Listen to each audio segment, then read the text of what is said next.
In our first story, lawyers of investigative journalist Anas Aremeyaw Anas have described allegations that a third party made a demand of 150,000 Ghana cedis to drop incriminating evidence against him as, quote, a complete fabrication. In a statement released Monday, former president of the Ghana Football Association, Kwesi Nyantakyi, accused Anas's camp of blackmail. As you know, Mr. Nyantakyi has become infamous for allegedly receiving $65,000 in a sting operation undertaken by investigative journalist and his team. The recently aired documentary, number 12, shows the former FA boss receiving monies from the persons posing as investors and depositing it into a polythene bag. Spokesperson for Mr. Nyantakyi accused Anas and his team of mischievously editing portions of the number 12 documentary. He spoke earlier with Daniel Daze. In the month of May, that a request was made from a lawyer. And what was this request specifically? To drop the whole video. Note, there are a lot of people that were in the video, some people that their names have been taken off. And very soon we're going to come up with all those names. You see, I'm curious because in the month of May, Anas Aremeyaw Anas and Tiger Eye had begun publicizing that they would show this video. In fact, it was in the month of May that the president made a complaint to the police. Latter part of May, I said it was in the month of May. You are not specific as to the time that this was done. I'm just trying to help you to be specific because you are asking me to be specific. But you haven't given me a specific time. Okay, let's go. So my question is that it was in this month of May that the president made a complaint to the police for the arrest. So at what point? Was it after the complaint was made to the arrest of? Before. And it was after Anas had started advertising that.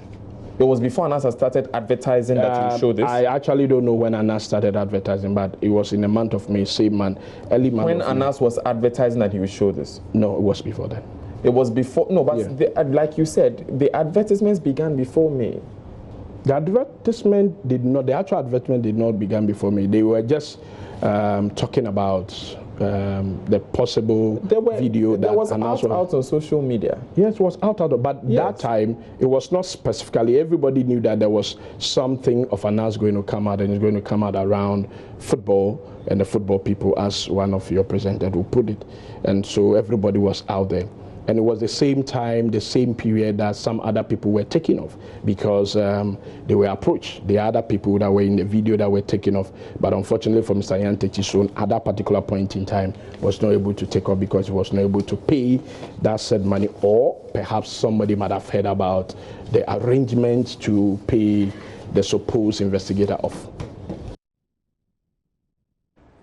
But lawyers for Anas have swiftly rebutted the allegation and are daring the former FA boss to disclose the identity of the third party who he alleges attempted to collect 150,000 cedis from him. Kise Jabeng is lawyer for Anas. You see, if you want the raw tapes even speak a very damning story in respect of all these matters. Will you be ready to release that to ordinary members of the public? In fact, that's what he's demanding, that you make that available. If you have about 6 hours of free time that you want to watch these raw tapes, then it is up to you. He says that a third party had requested for 150,000 so that then they can drop the idea of screening the videos in question. Did that happen as far as you are concerned? Absolutely not. Absolutely not. One, did Mr. Anas approach him? He doesn't say so. You're saying a third party approached you. Can you kindly reveal the identity of that third party? Or that third party is a ghost or remains a ghost? Is it possible that may really have happened even on the blind side of Anas's team? But if it is possible that it happened on the blind side of Anas's team, why drag him in when he hasn't sent anybody there? He hasn't demanded money from anybody. He is challenging Mr. Nyantakyi. That is what he tells me to tell the world. He is challenging Mr. Nyantakyi that if indeed a third party approached him, he should reveal the identity of the third party and how it occurred. One other point, Mr. Nyantakyi is claiming that the amount that was given to him was reimbursement for flight tickets, hotel cost and all, and not money, meant to induce him or anything of that sort. Number one, It was $65,000 that was given to him. He says it was $40,000. If he has evidence contrary to what has been stated, he should bring it. But it was $65,000 that was given to him, and it was given to him on tip. And dear sir, do you receive, number one, do you receive money for reinvestment compensation by the money being placed on the rest part of an armchair for you to start picking into a black polythene bag? That is ludicrous. And then number two, which is perhaps more important, if you are conducting business on behalf of the GFA, because that was ostensibly what was going on, it can never be the business person who should pay for airline tickets when it is a business you are discussing. You are not doing him a favor. You are not a consultant. You are not coming to make any presentation for which he is going to benefit from, for which reason he should reimburse you as GFA president. It is not plausible. It is fictitious. In other news, engineers working on the Malam Junction drain to curb perennial flooding in the area say peripheral works on the drainage will be completed by July 1 this year. This follows an earlier promise to get the drains fixed by end of May. The Ghana Highways Authority on April 30th diverted traffic at certain portions of the Malam-Kasoa Road to pave way for the contractor to complete work within 50 days. The engineers have been explaining what is left to be done to Kojo Yankson. I would say that for the stretch that we cut and installed, we are less than 90% complete. We are yet to reinstate the asphalt, and when we do reinstatement of the asphalt, I think we'll be 100% done. As we proceeded to do the works, some additional works came into being with regards to the drainage works, and that has, let me say, increased the time that we are spending on site to date. So currently, how much of the highway is being occupied as you complete the final 10%? Okay, so we have various stages. So the traffic from Awoshi, Kwashiman, heading towards Weja is complete. The traffic from Odoko, Kaneshi, also heading towards Weja, Kasoa and beyond is done. And then from Kasoa heading towards Odoko, because of the peripheral works, we have taken a lane out of the 3 lanes to protect the workers whilst they are doing those peripheral works. You know, the works included the pavement that was existing that we had to cut. We are reinstating that one. We are trying to make good the edge of the culvert where the water, when it flows, would now flow out, join the existing one and then flow out. There are a lot of works there that we have to tidy up because there's an existing pipeline by Ghana Water Company Limited. It doesn't have to be interfered, so we have to make some modifications there and continue. So by and large, I would say by early July, we would have been done with those works, and then we will plan a day, or let me say a night rather, to reinstate the asphalt aspect of the road that we have cut. And then by then we can be confident that we have completed whatever works that would affect the traffic on the stretch. We have the road infrastructure, the median, in the middle of the road. We also have the walkway on the other edge, which we have to reinstate. So when as we cross the road, you could see that there is an existing drain, that had been installed under the road infrastructure, the median. And all those road infrastructure has been interfered with because we had to cut through. So after we install the culvert, we have to make good and link all the drains that were flowing under, that had been constructed under, to the ones that we had already done, and make sure that when it rains, water flows through and is connected down into the downstream of the channel.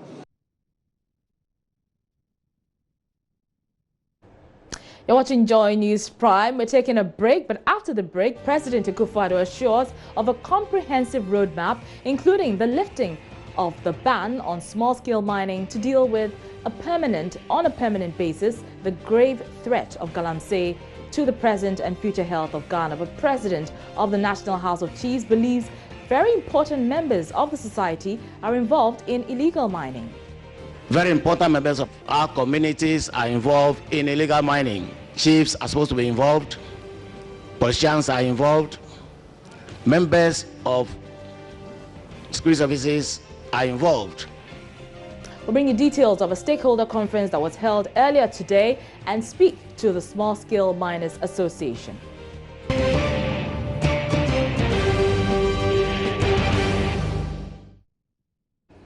You're welcome back. Now, President Akufo-Addo has assured that government will put out a statement shortly setting out a comprehensive roadmap, including the lifting of the ban on small-scale mining to permanently deal with the grave threat of galamsey to the country. The comprehensive roadmap, according to the president, will involve the reclaiming and reforestation of mined-out areas, the restoration of impacted water bodies, that is, and strict supervision of the processes of awarding mining licenses and associated permits.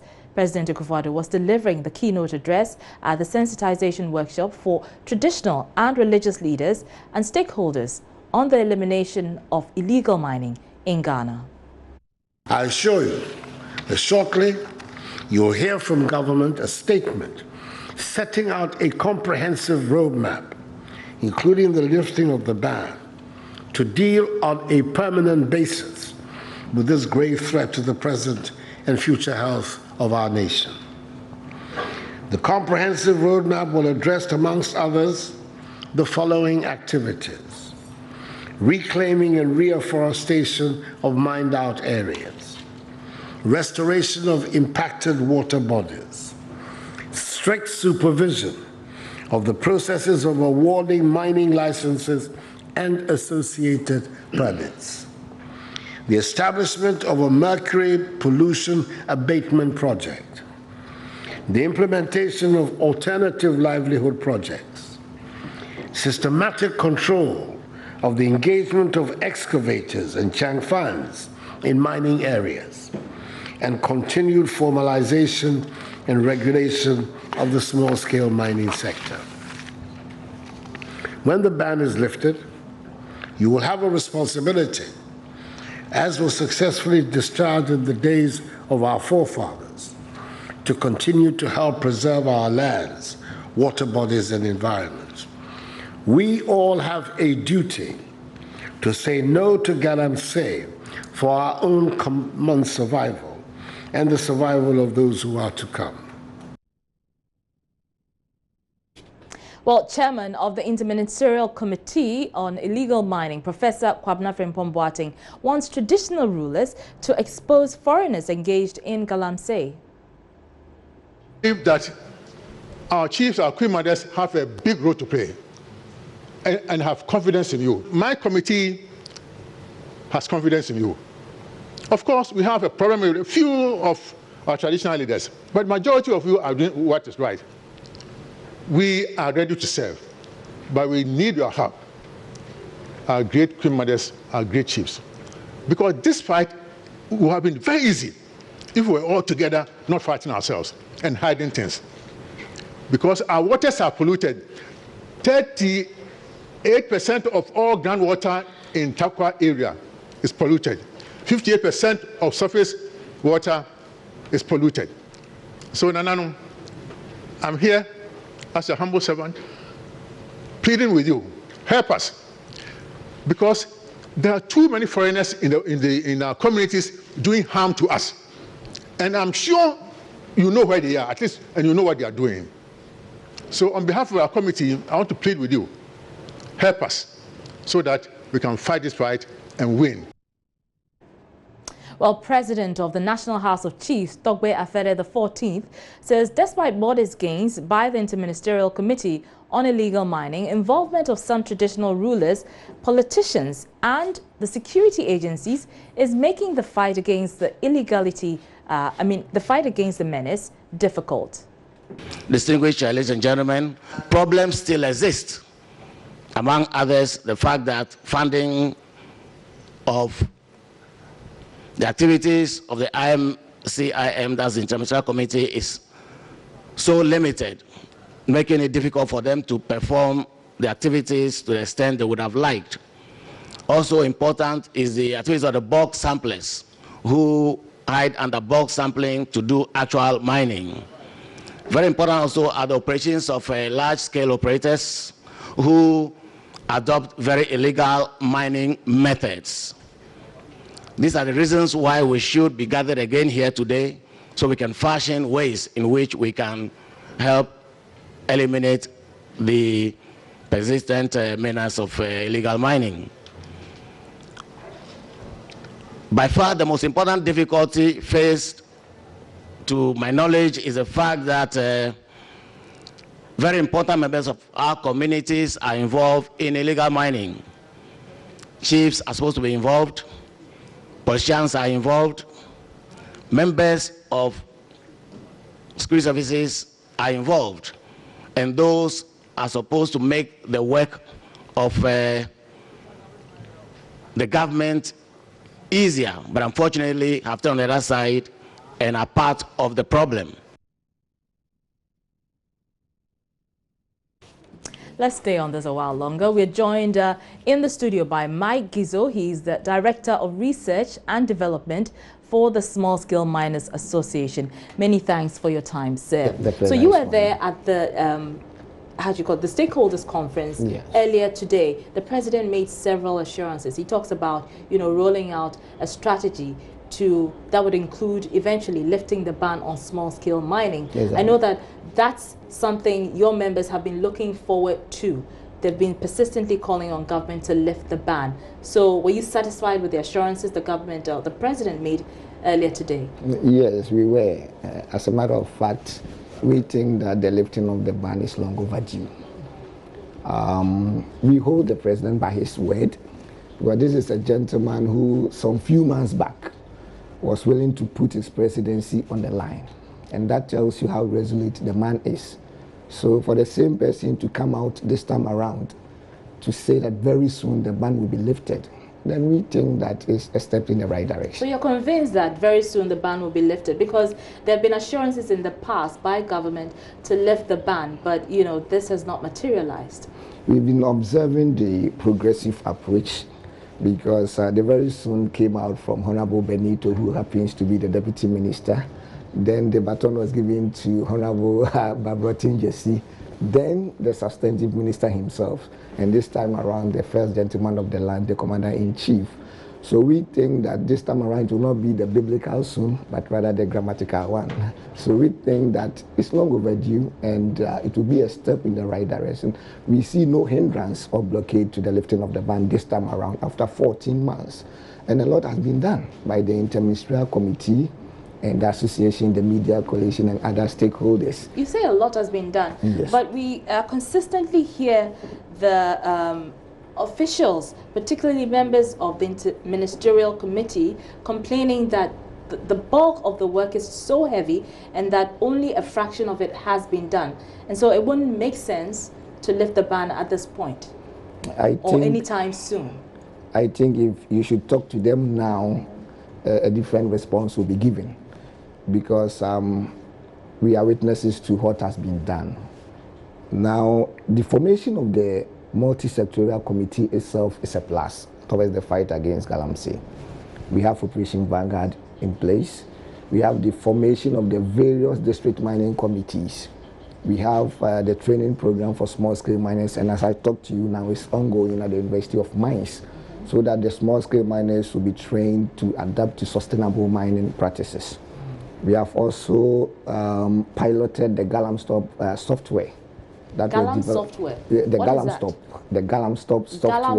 software. Wow. And it was piloted in 5 mining districts across the country. Tell us about that. What does that entail? It's a software that was developed by the Interministerial Committee, and what you need to have is just a tablet. And with the tablet, you can assess what is going on anywhere in the country with regards to mining activities. Oh, really? So that will help curb the menace in a way. So let's break it down. I mean, for those who don't understand what this GalamStop software, entails. I mean, specifically, how does it work? For example, you're in an area where Galamsey is rampant. Yeah. How does it work? And especially in rural areas where the network is not too good. Yeah, drones will be used. And we've been told even the drones have been purchased. So once the drones are able to capture the activities of the illegal miners, it will be transmitted straight onto the software, so that everybody anyone who has the software will be able to access it. And we, as an association, have also come out with the Optimum RM for internal supervision of our members. And it's like Optimum RM. It's also RM like the, you know, it's it goes. So, okay. So that was also to have an internal checks within the association. You know, we have a lot of members, and we think that even with the advent of the Galamstop, we still have something to offer. So internally, we'll be, you know, going about our duties with internal supervision. So aside the work that will be done by the interministerial committee, we think that we are also obliged to offer something and to put something on the table. So we came out with the Optimum RM. Oh, so this Optimum RM was developed by the Small Scale Miners Association. Exactly so. And how is that working? Is it effective? No, it is. It is. We Acting don't want as to say checks and balance. Yes, within the as members of the association, because you know, our licenses, the areas that are given to us are site specific, with the coordinates and everything on the map. So once we are able to input the coordinates onto the software, automatically you get captured. I see. So once you try to go contrary to what you've been assigned to, there will be a prompt. Okay, Mr. Kizo, let's talk about the ban a while longer, because, you know, I'm curious about how your members on the ground really feel about the prolonged ban, because we speak to some of them and they complain that government has consistently assured them that they will lift the ban, and yet they don't see it happening. And yet the leadership of the association say they are, you know, they're being very diplomatic about it, and they are saying they are satisfied with the assurances given by government. How do you reconcile the two? Yes, we are in a situation that we are helmed in now. There's nothing we can do as an association. The corporate leadership is on top of the game. We have periodic meetings with the committee and other stakeholders involved. And the reason why we've taken to that stand is the fact that we are witnesses to what is happening on the ground with regards to the efforts being made by government. But to the untold hardships that we are going through, I don't know how to even describe it, because mining is an intensive, capital-intensive venture. One excavator, you buy it for about $300,000. So we've acquired loans from the various financial institutions and banks.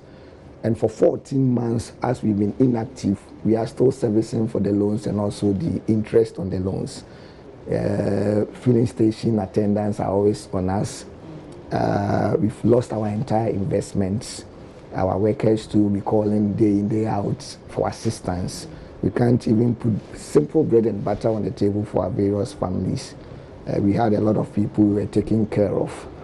And even the You have a lot of people you are taking care of. Oh, the association is taking care of yes. When you say taking care of, what exactly do you mean? I mean that we have provide workers, financial we support have permanent workers, yes. Okay.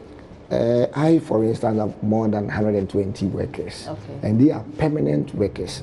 So even if I'm not working, it's a duty of mine to be taking care of such people, because they also have families to take care of. I see. Very quickly, you know, one concern that came up at the stakeholder conference was that the involvement of traditional leaders, chiefs. Yeah. How serious is this, and how can this be addressed? The chiefs are the custodians of the land. So for any mining activity to be conducted, you still fall on the custodians, so that you'll be able to pay for the compensation and stuff. We made some recommendations to the committee that at times you go to the site, you leave your buffer zone, that is your place of operation, and the river body. We have some meters that you have to leave. You'll be there, and the chief will come and say that the land belongs to me, and he will sell it to a miner who has no license over that particular portion. Wow. So these were the challenges we were facing. Okay. And we are very happy that Togbe himself. So you're not surprised when Togbe Afede, for instance, at all. You know, we were even delighted to have heard that. because it contributed to what we find ourselves in now. I see. All right, we'll have to wrap it up here. Thank you so much for your time. That is Michael Gizzo. He is head of research and development with the Small Scale Miners Association, speaking with us. You're still watching Joy News Prime. We're taking a short break, but still ahead, hospital authorities of the Greater Accra Regional Hospital begin investigations into alleged medical negligence at the facility, leaving a 22-year-old man with serious stomach complications after surgery. When she do it, she used it to pass the old stitching places again. When she removed the plaster, she saw that the skin have rot. But the hospital says it has begun a process to carry out a corrective surgery on the patient. When it's even assisting him already to get the labs done, to get the anesthesia review done, and then get the surgery also done. We'll bring you details after business, which is up next.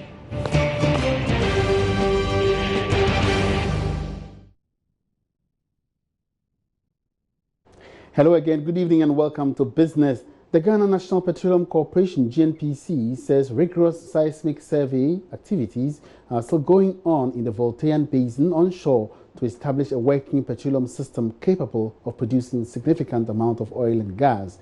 This was disclosed by the CEO of the National Oil Company, Dr. KK Sapong, in a speech at the signing ceremony at the University of Ghana, Legon. The GNPC signed an MOU with the University of Ghana to establish a technical partnership research chair with the University of in study of petroleum reports. Dr. Sapon said the GNPC believes the onshore Voltairean Basin holds vast amounts of oil and gas reserves for the country. We've just commenced exploration onshore, that is in the Voltairean Basin, which covers about 40% of Ghana's landmass. In the early 60s, some work was done. That's why it's always good, if you have the scientists, you should also have the historians and the record keepers.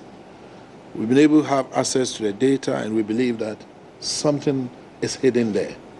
So we are frantically prospecting there. Currently, we are doing seismic survey.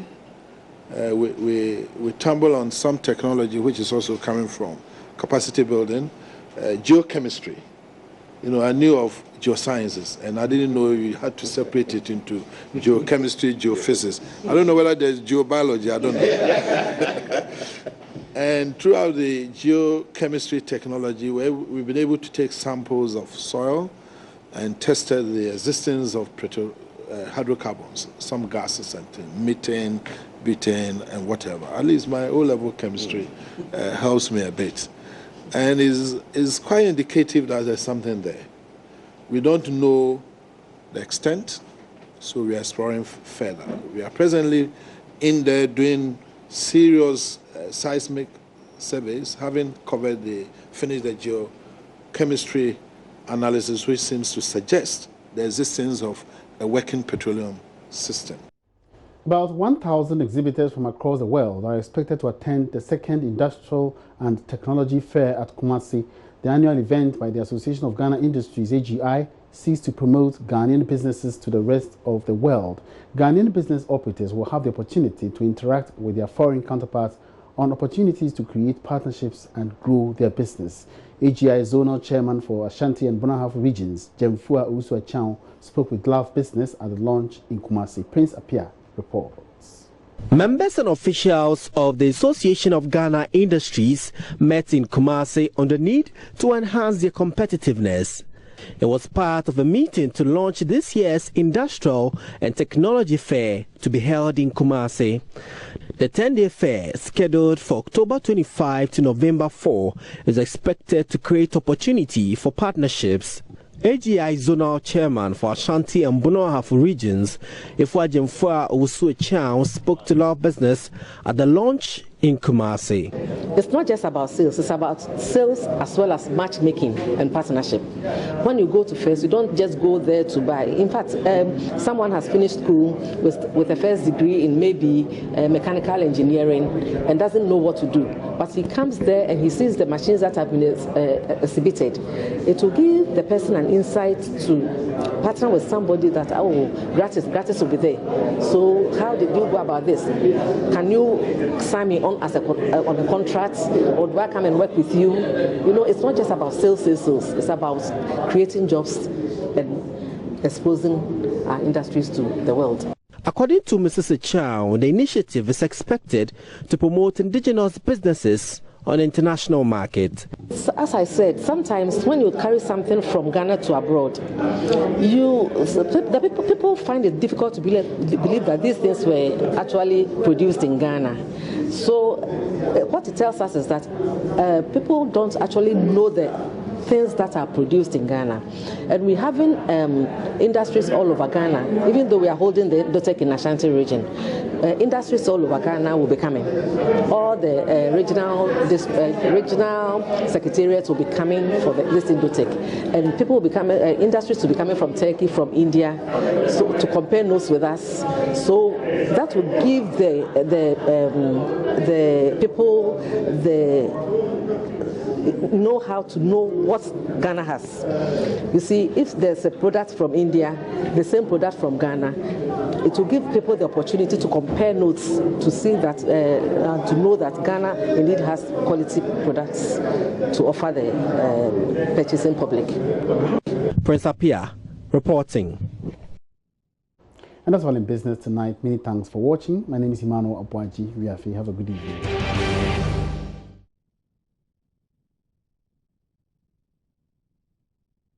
You're welcome back. Now, authorities at the Greater Accra Regional Hospital have begun investigations into an alleged medical negligence at the facility.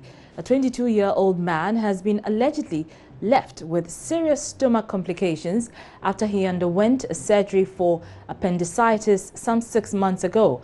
Harrison Besanya alleges that a nurse at the Ridge Hospital removed his stitches earlier than the surgeon recommended. We have a response from the hospital explaining why Harrison is battling complications of the surgery. Before then, let's hear Harrison's side of the story.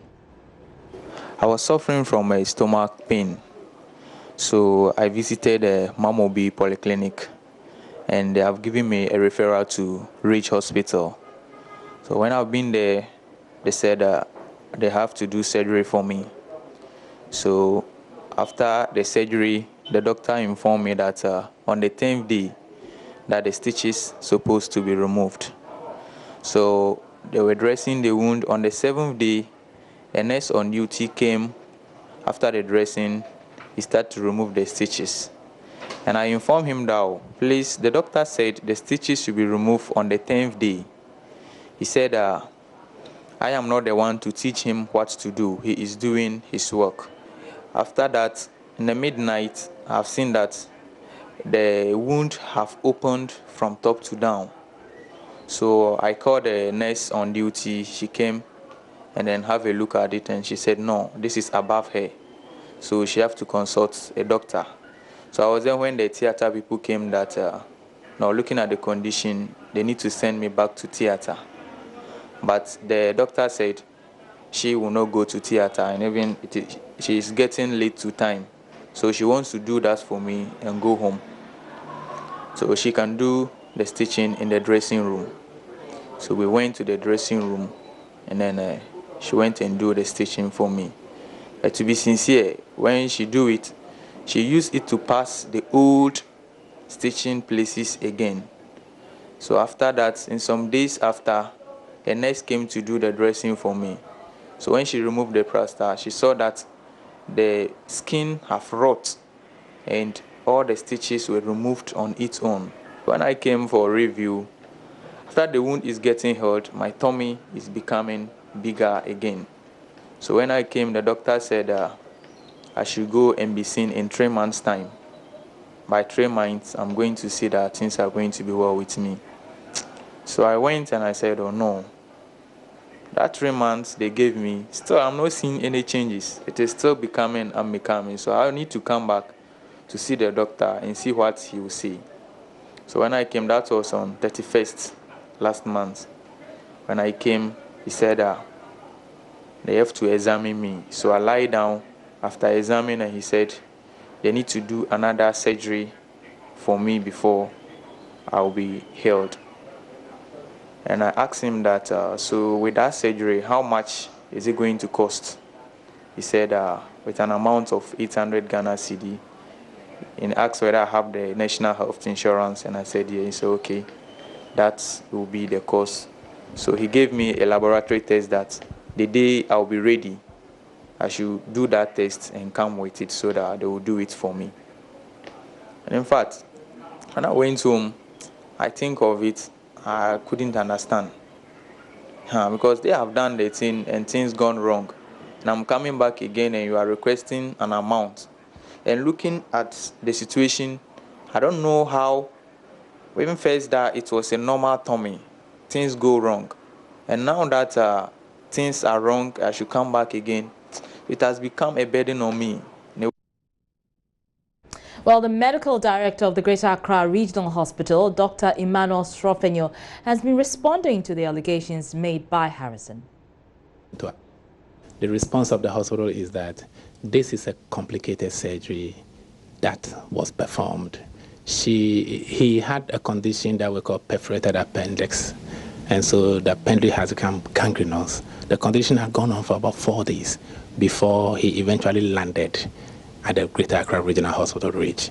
And the senior specialist who saw him took a decision that he needed an immediate surgery, which was done the dawn of the next day.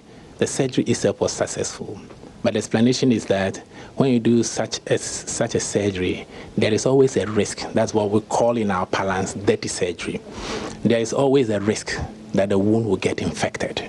Infected wound is one of the conditions that predispose a surgical incision to hernia development. And so it's like the stage was set for him to get this complication. Because the wound was infected, there was already an infected abdomen because of the perforation of the appendix and led to wound infection, and that led to the development of the hernia. So this is the chronology of events. So this is a hernia that the young man has developed. And it is a complication that sometimes happens when the abdomen is open, especially when the vertical incision is used. It's a complication. But there are certain conditions that increase the risk of this complication. And one of those conditions is when the wound gets infected. As it happened in this case, that the wound got infected. And so therefore, this complication happened. And the infection of the wound was not due to poor aseptic technique by the Greater Accra Regional Hospital, was due to the fact that the appendix, part of the intestine, which contains a lot of bacteria, burst in her abdomen as a complication of the condition that he had. So that is what predisposed the wound to infection.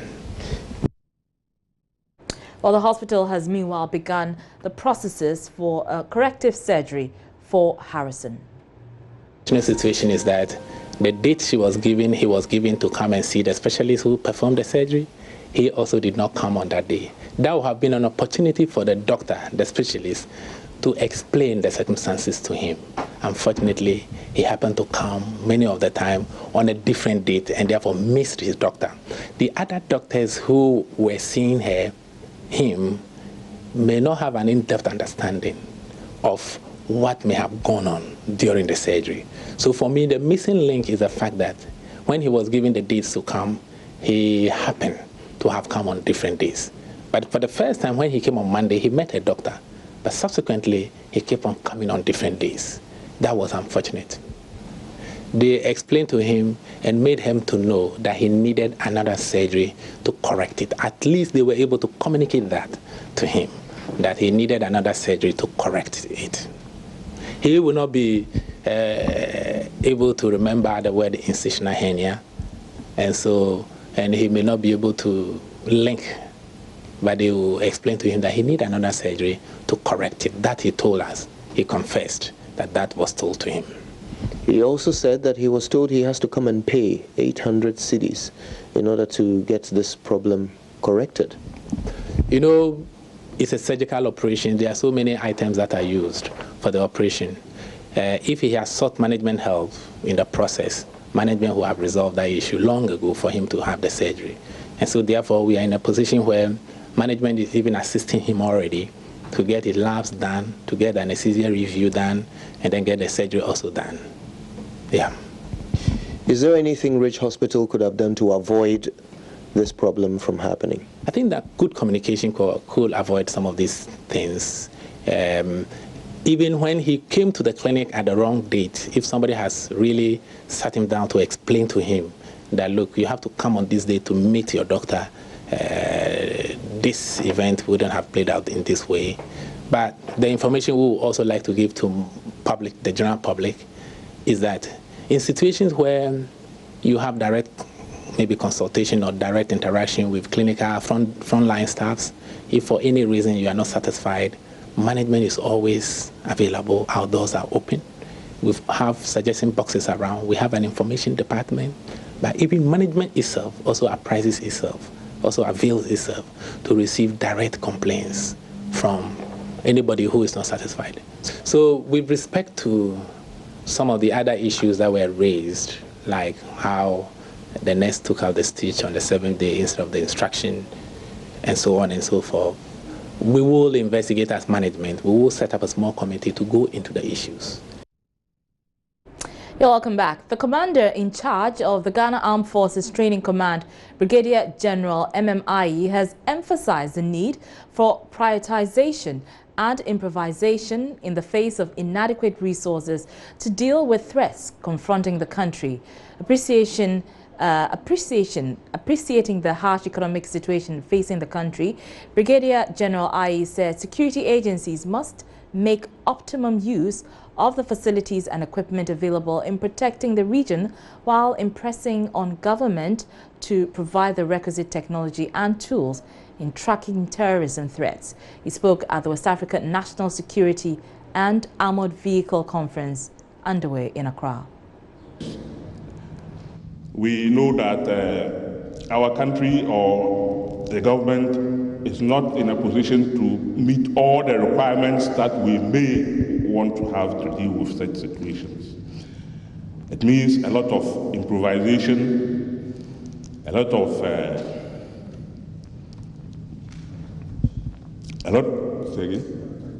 prioritization of our activities in this regard. We are prepared for that. We are readying ourselves up for such eventualities. And we need cooperation. It's a multi-agency cooperation in this regard. Fighting terrorism or the threats that confront us today cannot be handled by a single institution or agency. It's a multi-agency issue. But the foundation of it, as we recognize in the armed forces, is dependent on a very strong economy, a strong nation. That is to say, a nation that is founded on democratic principles. Our institutions must be seen to be strong. Without such strong institutions, certainly the threats will have their way. We need to have very strong institutions, the rule of law, and security, in order that when issues arise, we have established mechanisms to deal with these issues in a manner that will cost very little to the whole nation, and to ensure that we deal with such issues very effectively. Now, the Presbyterian Boys School, Legon, say they are poised to win the ongoing 2018 National Science and Maths Quiz. The 5-time winners beat Ya Santua Girls and Presec Inquitia to qualify to the quarterfinals of the ongoing competition. Mfansi Pim School and the KNUST Senior High School also qualified today to the next stage of the competition. Maxwell Apokba has been monitoring the contest closely and has come through with this report.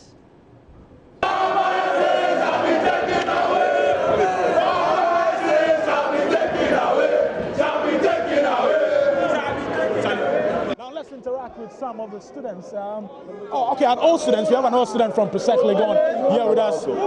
Tell us, how excited are you? Oh, I mean, this is normal. Presec against Minos like Yasantua and what's her name? Presby SHS. I don't know. We are fired up for our state title and we will not disappoint. We are the Brazilians of the national service. Okay, so you just heard it from the guys from Presec Legon. They're saying they are the Brazil of the, of the national service of last week. Next week Thursday, they're going to come up against Infantipim School and then KNUST Senior High School. They are saying that they're going to win that contest. They're going to move on to the next stage of the competition. But the second contest for the elimination stage has just ended. Well, shocking results we're having here. Infantipim actually won with 60 points, followed by Nandom Senior High School with just 13 points, and then Bolga Girls, they just managed 3 points. Well, coming into this competition, a lot of people really did not give Bolgatanga girls a chance, and it looks the case that yes, this has been confirmed by their performance. They managed just 3 points in the entire 5 rounds of the competition. Let's get closer to them. You just had 3 points in all the 5 rounds. What really went wrong? Are you able to tell us? Yeah, it simply means we have not prepared well. That's why we weren't able to make it. Next year, I think our school will do well, and then our juniors come in, they will not repeat the same. To the guys from Infantipim School, they won this particular contest. Let's find out from them. You, Bolgatanga Girls, and then Nandom Senior High School, it was obviously a walk in the park for you guys. But you've qualified to the quarterfinals. What should we expect? You should expect the maximum best and hope that the Lord will give us victory. I don't think just the 60 points from this contest would matter much, but we also depend on the Lord for the next contest. Then indeed, God will give us the grace to overcome the other schools. Now, the family of a 22-year-old woman who was allegedly brutalized by police in Kumasi is struggling to raise funds for her treatment at the Komfo-Anokye Teaching Hospital as the Police Intelligence Unit begins a probe into her assault. The victim, Ama Jiman, says police officers repeatedly hit her with a metal object while she was handcuffed to a cell door. But the Suntresu police claims her wounds are self-inflicted. Meanwhile, doctors at the Komfo-Anokye Teaching Hospital say there are no signs of the victim's alleged suicide attempt, as reported by the police. Love FM's Erastus Asari Donko has been following this story. He joins us with details via Skype. Hello, good evening to you, Erastus. Unfortunately, we are having challenges connecting with Erastus, but we'll be trying hard to get him. And when we do, we will bring you those details. But as I indicated, it's the family of a 22-year-old woman who was allegedly beaten by police. The police are alleging that her wounds were self-inflicted but officials at the Komfo-Anokye Teaching Hospital say those wounds were not self-inflicted. We'll try reaching Erastus, and when we do, we will bring those details to you. You're still watching Joy News Prime with me, Araba Kumsi. And in the headlines, President Akufo-Addo assures of a comprehensive roadmap to deal with the grave threat of galamsey to the country. But President of the National House of Chiefs believes very important members of the society are involved in illegal mining. The back and forth between Tiger IPI team and Kwesi Nyantakyi deepens as the investigative team rubbishes claims by the former FA president that the third person contracted him to pay $150,000 to have his incriminating evidence removed from the number 12 expose. Also, hospital authorities of the Greater Accra Regional Hospital begin investigations into alleged medical negligence at the facility, leaving a 22-year-old man with serious stomach complications after surgery. But the hospital says it has begun a process to carry out corrective surgery on the patient.